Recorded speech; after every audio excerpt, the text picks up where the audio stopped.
Welcome to Hood Champion Boxing and Sports. In boxing, find a way to win or find a way to lose.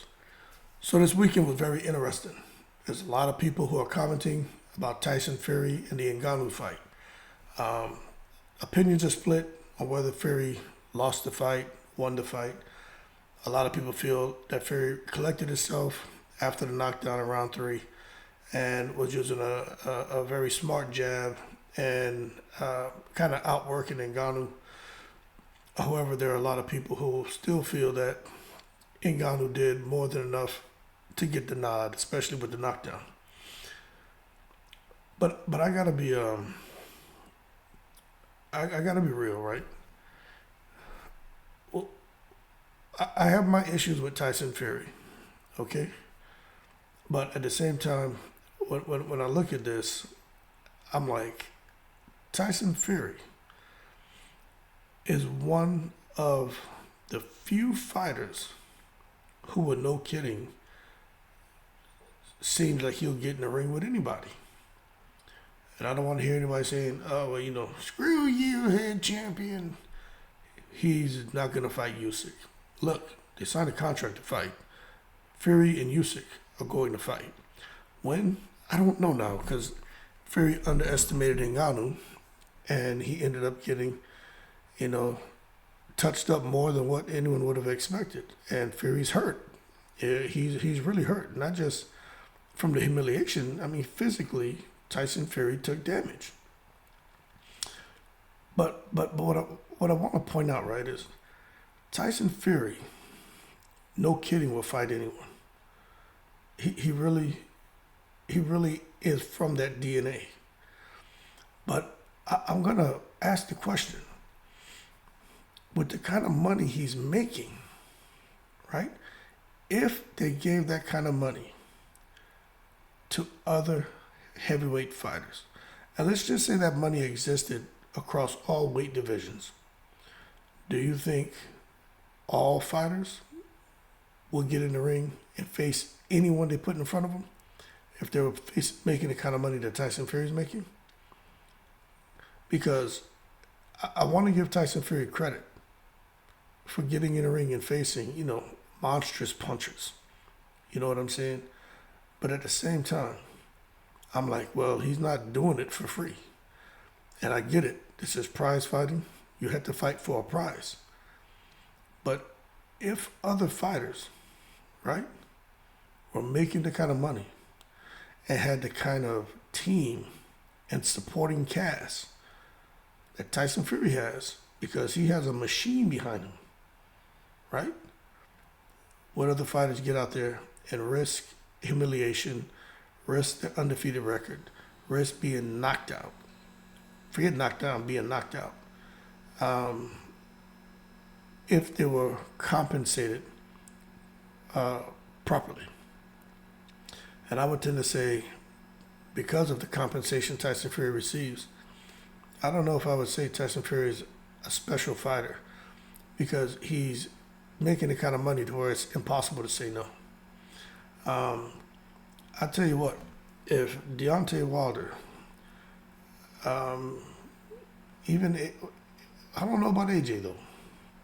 I don't think AJ would do it. And that's because you got Eddie Hearn over there who can't afford for AJ to lose again. But I think Wilder, I think Jared Anderson, I think Andy Ruiz, I think Luis Ortiz, I think, Jane Hergovic.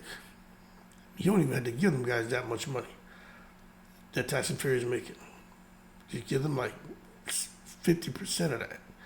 Oh, they'll fight anybody. I truly believe that. But that being said, there are some other discussions about Tyson Fury and him getting in the ring. They started to question Tyson Fury's victories. Now, I've already kind of addressed some of this, but other people are talking about it too, and saying that what we're seeing at Tyson Fury is proving, right, that Tyson Fury was never a top 10 heavyweight. Now, to that I gotta say, in the most respectful way, that you gotta hold your horses and stop taking it to the stupid. Now, for some of you, are probably shocked, like, damn, Hood Champion's defending Tyson Fury. No, I'm talking boxing, and I gotta be real. You know what I'm saying? I think that it's ludicrous that because of his performance against Ngannou, that all of a sudden Tyson Fury is not a top 10 heavyweight. Okay, all right, I get the argument if we're gonna say since he's returned to boxing, he's had Kinahan behind him. He's had some the Usman Sajjad in his corner. He's fought filthy, possibly, had some manipulated gloves, which I do believe that. I believe that 100%. Honestly, I do. I think what Fury showed me in this Ngannou fight is if he feels like he can't win or there's a chance he can lose, that he will find a way to somewhat equalize the situation. And what I mean by that is he will fight dirty. To see him get hurt and then respond with a blatant elbow, that tells me if he feels he can get away with something, he will. And if you know, when I first started this channel, I used to say, hey, look, it's the referee's job. You got to make him earn his paycheck. If you can bite somebody and get away with it, you should. If you can kick somebody and get away with it, you should. If you can headbutt him and get away with it, you should. If you can elbow him and get away with it, you should. Right? And I still believe that. Hey, if the referee gonna let it go, let it go. But you see, when things happen in abundance, then it starts to get a little bit like, okay, what's going on now? If that's your go-to, whenever you get into a tough fight or know you're going to enter into a tough fight, that you're going to find ways to cheat and skirt the system, well, then that's not really cool. So it goes back to what I was saying. Tyson Fury returned to the sport of boxing. I get it if people don't want to give him his credit because they feel that, hey, there's always been a dark cloud hovering over his wins. Okay? All right, if that's what you want to believe. I agree with that to a certain extent, but not wholeheartedly, right? But I'll say this. Okay, what about before? What about right up to where he beat Vladimir Klitschko? You still telling me Tyson Fury wasn't a top 10? Okay, so you're going to say Emmanuel Stewart didn't know what he was talking about? We're going to come out here now and just act like Tyson Fury has no skill? We're going to act like Tyson Fury doesn't bring more to the table than just a big mouth? Come on now. Out of all the fights that you watched Tyson Fury fight, you're telling me when you watched Tyson Fury fight Deontay Wilder in that first fight that your mind wasn't blown away, especially in the first 6, 7 rounds, just watching him box? Absolutely amazing. Now, I'm going to tell you right now, him getting caught last night by Ngannou was because Tyson Fury obviously felt that he can just come in there and gym his way to a knockout victory over what he thought was the green Ngannou. But as a result of being overconfident, right, he threw a combination, back-to-back, the same combination, and Ngannou picked up on it and reacted and countered him and dropped him. With that being said, going forward, I do think Tyson Fury has the kind of machine behind him that Tyson Fury is a business, but he's a business that's masked by the sport of boxing. And in business, you want to succeed. And Tyson Fury is the kind of business that's cloaked by the sport of boxing that's going to keep winning and keep getting close decisions because he can't afford to lose. The business can't afford to go bankrupt. And that's what Tyson Fury is. And that's why it's a good chance, right? Like, look, we know Frank Warren is saying no fight in December. I truly believe the machine is behind Tyson Fury. and they may push it out a month, maybe two. But if we see Tyson Fury forced to come back in December to fight Usyk, well, then now we got to start saying, hold on a second. The machine that's behind Fury is the same machine behind Usyk. And they want something to happen on a certain date. And you know what's going to happen? Tyson Fury will fight Usyk in the right price and not worry about his health, not worry about overtraining. And he'll be back in that ring on the 23rd. Because that will tell us that what's going on with Tyson Fury is, like I believe, is so much bigger than boxing.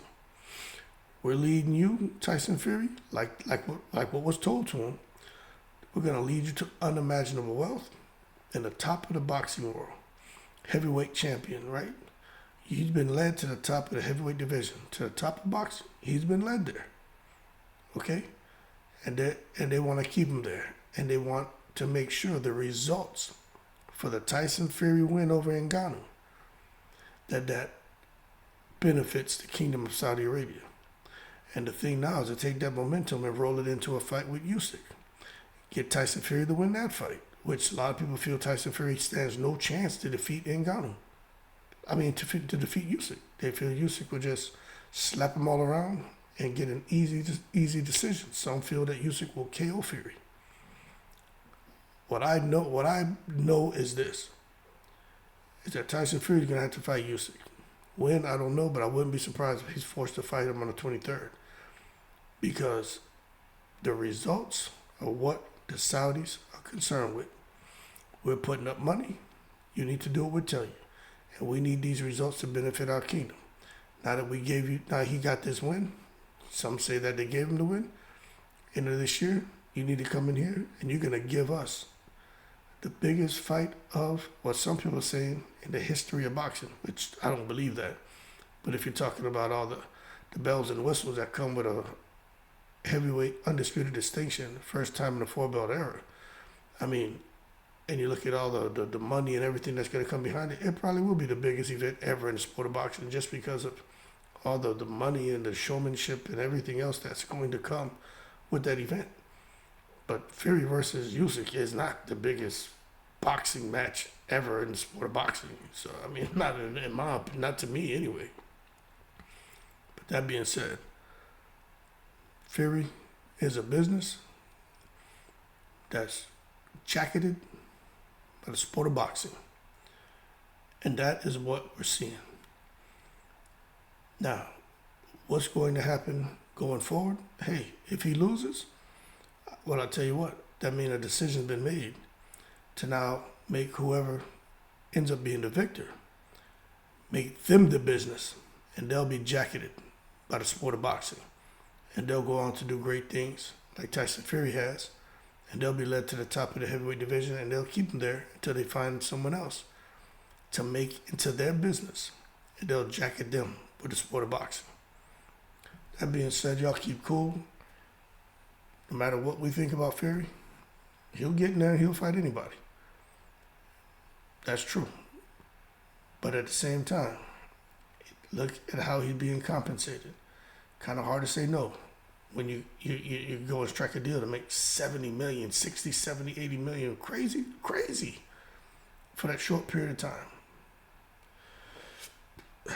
Anyway, that being said, y'all keep cool. Shout out to the veterans. All 7 continents. I'm in the breeze.